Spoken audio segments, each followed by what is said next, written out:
ગાંધીનગરના સેક્ટર 24 ખાતેથી હવામાન વિભાગના નિષ્ણાત અંબાલાલ પટેલે વરસાદ ખેંચાતા તે સમગ્ર ઘટનાને લઈને પોતાની પ્રતિક્રિયા આપી હતી. તેઓએ આ પ્રતિક્રિયા 19 ઓગસ્ટના સાંજે 5 વાગે આપી હતી. તેઓએ જણાવ્યું છે કે રાજ્યની અંદર વરસાદ જે છે તે ખેંચાઈ રહ્યો છે. અલ નીનોની અસરને કારણે આ વરસાદ ખેંચાયા હોવાનું હવામાન નિષ્ણાત અંબાલાલ પટેલે કહ્યું હતું. હમણાં મઘા નક્ષત્ર છે, ખેડૂત ભાઈઓ વરસાદની રાહમાં છે, પરંતુ વરસાદ બરાબર થતો નથી. આજથી જ વરસાદ ઝાપટા પડવાની શક્યતા રહેશે, પરંતુ દક્ષિણ ગુજરાતમાં તારીખ 22, 23, 24માં સારા વરસાદ ઝાપટા પડવાની શક્યતા રહેશે.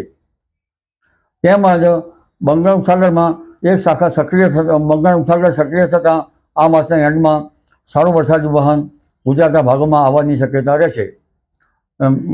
અને લગભગ હાલ વરસાદ નહીં થવાનું કારણ ઉપલા લેવલના પવનો સીધા જ અરબ સાગરમાં થઈને બંગાળ ઉપસાગરમાં થઈને દક્ષિણ ચીન તરફ જઈ રહ્યા છે.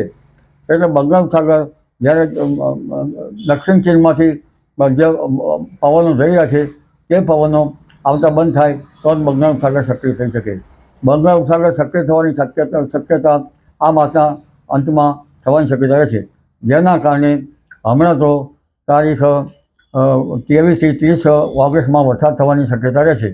અને રાજ્યના મધ્ય ગુજરાતના ભાગો, વડોદરાના ભાગો અને અમદાવાદના ભાગોમાં પણ વરસાદ ઝાપટા પડવાની શક્યતા રહેશે.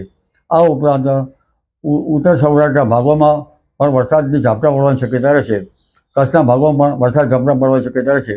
ઉત્તર ગુજરાતના ભાગો, મધ્ય ગુજરાતના ભાગો, પૂર્વ ગુજરાતના ભાગો, સાબરકાંઠાના ભાગો, અરવલ્લીના ભાગોમાં પણ વરસાદ ઝાપટા પડવાની શક્યતા રહેશે. તેમજ દક્ષિણ ગુજરાતના ભાગોમાં હળવા ભારે વરસાદ ઝાપટા પડવાની શક્યતા રહેશે.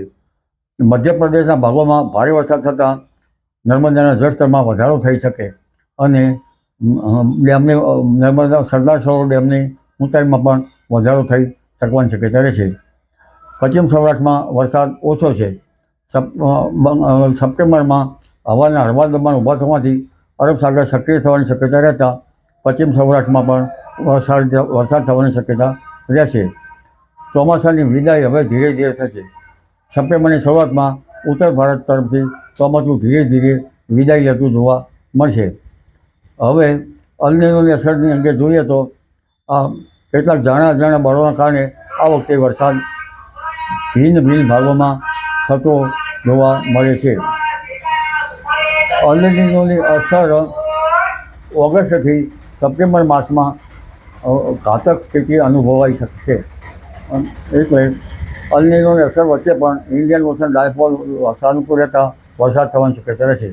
જો કે નવરાત્રિમાં વરસાદની શક્યતા અલ નીનોની કેવી અસર થાય છે તે પછી તેનું આકલન થઈ શકે. 10મી ઓક્ટોબર બાદ પણ ક્યાંક વરસાદી ઝાપટા પડવાની શક્યતા રહેશે, પરંતુ નવરાત્રિનું આકલન કરવું અત્યારે કવેરાનું છે. ત્યાંનું તો જ્યારે અલ નીનોની અસર કેવી છે તે જ પછી નવરાત્રિનું આકલન થઈ શકે. 27 સપ્ટેમ્બરથી 5મી ઓક્ટોબર વચ્ચે ગાજવીજ સાથે વરસાદ થવાની શક્યતા રહેશે. 5મી ઓક્ટોબરે દરિયામાં ભારે પવન ફૂંકાવાની શક્યતા રહેશે અને 17મી ઓક્ટોબરે પણ દરિયામાં ભારે પવન ફૂંકાવાની શક્યતા રહેશે. જી.